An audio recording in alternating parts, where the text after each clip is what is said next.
আজ 28শে মে 2025 এই বুধবার অবৈধ অর্থ উদ্ধার ও গণমুখী বিনিয়োগ জাতীয় সংস্থা গঠনে আইন প্রণয়ন ও অহিংস গণঅভ্যুত্থান বাংলাদেশের সংগঠক নেতাকর্মীদের বিরুদ্ধে দায়েরকৃত মিথ্যা ও হয়রানিমূলক মামলা প্রত্যাহার, অভিযুক্তদের জামিনের ব্যবস্থা গ্রহণের দাবিতে অন্তর্বর্তীকালীন সরকারের মাননীয় প্রধান উপদেষ্টা স্বরাষ্ট্র এবং আইন উপদেষ্টা বরাবরের স্মারকলিপি প্রদান উপলক্ষে অহিংস গণঅভ্যুত্থান বাংলাদেশের পক্ষ থেকে এই সংবাদ সম্মেলনের আয়োজন করা হয়েছে।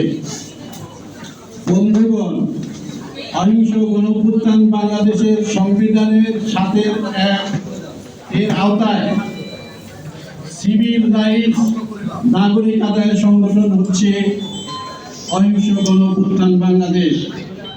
আপনারা জানেন, স্বাধীন বাংলাদেশ নামক রাষ্ট্রের জন্ম লগ্ন থেকেই সর্বস্তরে সর্বগ্রাসী দুর্নীতি অমৃত সম্ভাবনার বাংলাদেশকে কুড়ে কুড়ে খাচ্ছে।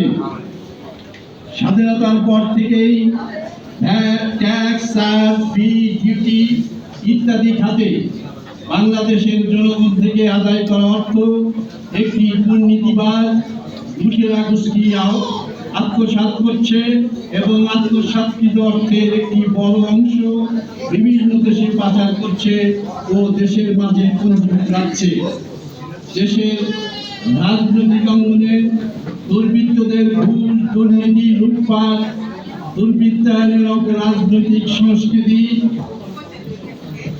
সংস্কৃতির ধারাবাহিকতা বিদ্যমান থাকায় রাষ্ট্রের মালিক জনগণের কাঙ্ক্ষিত অর্থনৈতিক, রাজনৈতিক, সামাজিক ও সাংস্কৃতিক মুক্তির লক্ষ্য অর্জনে দুর্নীতিকে প্রধান বাধা হিসাবে গণ্য করছে সকল শ্রেণী পেশার নাগরিক সাধারণেরা। রাষ্ট্রের শাসন ব্যবস্থার প্রধান সমস্যা দুর্নীতি।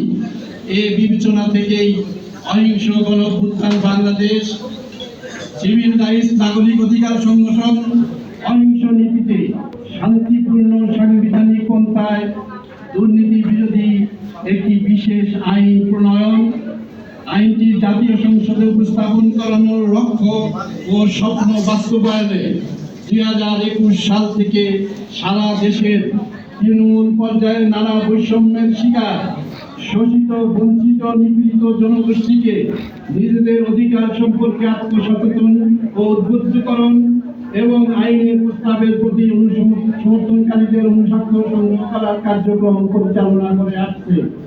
এই কার্যক্রমের অংশ হিসেবে দেশের 18 কোটি মানুষের মাঝ থেকে 10% অর্থাৎ 1,80,00,000 মানুষের আইনের প্রস্তাবের প্রতি সমর্থনকারীদের অনুস্বাক্ষর সংগ্রহ করা হয়।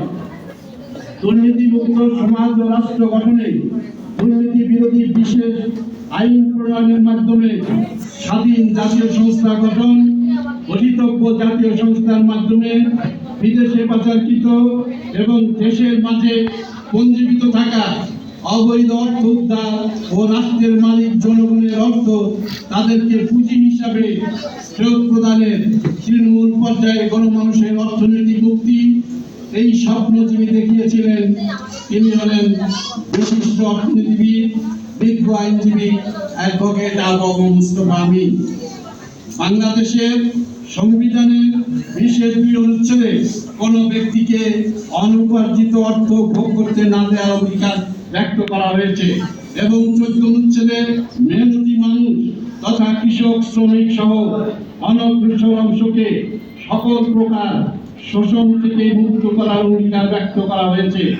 কিন্তু দুঃখের বিষয় এই যে বিগত 53 বছর ধরে শাসক গোষ্ঠী সাংবিধানিক অঙ্গীকার ভঙ্গ করে জনগণ থেকে আদায় করা অর্থ জনগণের সার্বিক কল্যাণে ব্যবহৃত না করে লুটপাট ও বিদেশে পাচার ও দেশের মাঝে পঞ্জীবিত করার জনগণ প্রতিশোধ হয়ে অর্থনৈতিক সংকটে পড়ে উন্নত জীবন যাপনের সুযোগ থেকে বঞ্চিত হচ্ছে।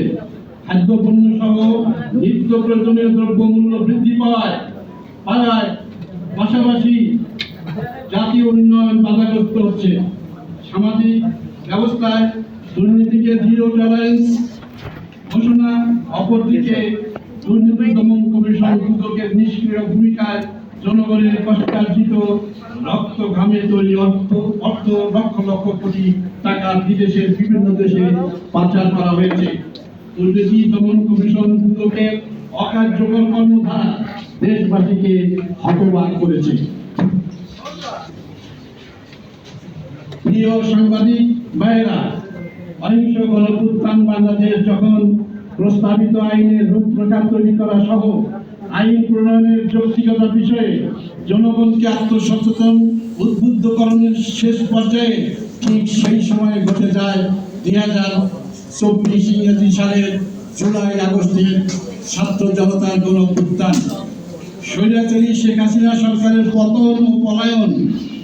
8ই আগস্ট 2024 এই প্রফেসর ডক্টর মোহাম্মদ ইউনূস সাহেবকে প্রধান উপদেষ্টা করে অন্তর্বর্তীকালীন সরকার গঠন পরবর্তী সরকারের দুর্নীতি বিরোধী বিশেষ পদক্ষেপ নেওয়ার ঘোষণার পর গত 18ই আগস্ট 2024 অবৈধ অর্থোদ্ধার ও গণমুখী বিনিয়োগ জাতীয় সংস্থা শিরোনামে প্রস্তাবিত দুর্নীতি বিরোধী বিশেষ আইনের রূপরেখা অধ্যাদেশ জারির মাধ্যমে প্রণয়নের জন্য অন্তর্বর্তীকালীন সরকারের প্রধান উপদেষ্টা প্রফেসর ডক্টর ইউনূস সাহেবের বরাবরে জমা দেওয়া হয়। সে সময়ে সরকারের পক্ষ থেকে আইনের প্রতি ব্যাপক মানুষের সমর্থন নেওয়ার পরামর্শ দেওয়া হয়েছিল। সে মতে আমরা কার্যক্রম পরিচালনা করি এবং পরবর্তীতে গত 25শে নভেম্বর 2025 তারিখে আইনের প্রতি ব্যাপক গণমানুষের সমর্থন প্রদর্শন করার লক্ষ্যে ঢাকার শাহবাগে সমাবেশ আহ্বান করা হয়। অহিংস গণঅভ্যুত্থান বাংলাদেশ কোনো রাজনৈতিক সংগঠন নয়। এছাড়া বেশ কিছুদিন আগেই সমাবেশটি আহ্বান করা হয়েছিল। কিন্তু দুঃখজনক হলেও এটাই সত্য যে আহত সমাবেশে গ্রামের সাধারণ শ্রমজীবী নারী পুরুষ উপস্থিত হলে তাদের উপরে হামলা মারপিট করে সমাবেশ ভঙ্গ করে দেওয়া হয়। এরপর সংগঠনের নেতাকর্মীদের মিথ্যা হয়রানিমূলক আসামি মামলা দায়ের করা হয়েছে। বিগত সরকারের সময় দায়ের করা হয়েছিল 3টি মামলায়।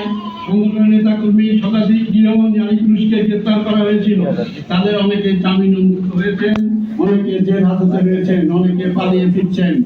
এখনই সরকার দুর্নীতি বিরোধী বিশেষ আইন প্রণয়নের উদ্যোগ গ্রহণ করেছেন বলে বিভিন্ন মিডিয়ায় প্রচারিত খবরে আমরা জানতে পেরেছি।